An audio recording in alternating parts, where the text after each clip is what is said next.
You know, I think the extent of their cover-up is just what is just so egregious. You know, detonating, what are those things called? Those flash bombs? Flashbang grenades? Yes. Flashbang grenades. They were detonating those in the backyard and in the front yard. Here? Yes. While they're calling out for Christopher to come out of the house. They're shooting multiple flashbang grenades around your yard and around your house. I mean, this is...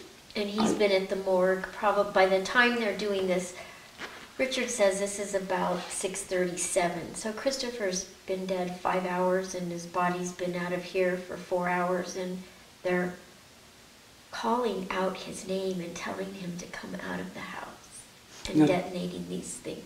Do any of the documents that have come out, specifically with the litigation, does any of it give any explanation as to why the other officers who are now coming to the scene are engaging in that kind of... Because there's somebody in the house, Travis. Somebody in the house, but they don't know who. Yet they keep referring to him by the name of the person that they just shot and killed. Exactly. Exactly.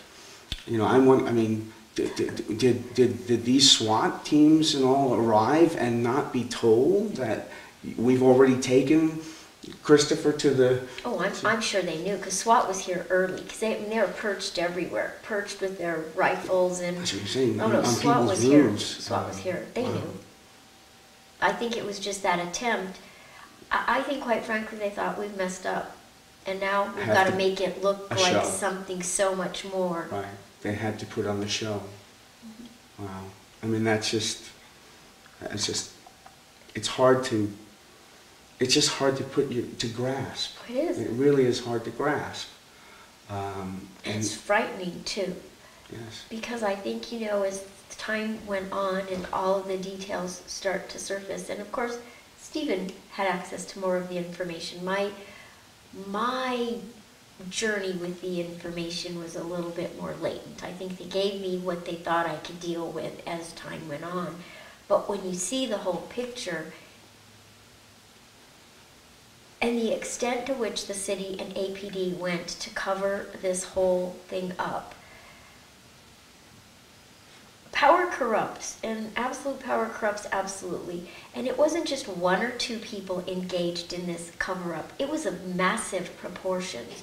So it was people high up the food chain that were participating and condoning the events of the day, and all of the statements that followed in the weeks, months after he was shot.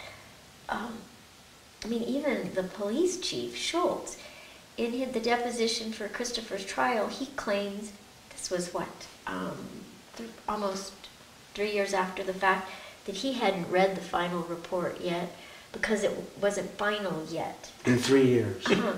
But yet the lead investigator, which was kind of an interesting spin on lead investigator, the person in charge of the scene that day was a female, and she never spoke to Stephen, but she claims that she was being deployed to Afghanistan, and she completed the report. The final report was issued 2 months after the shooting, and it was assault on a police officer. That was how they titled that particular incident.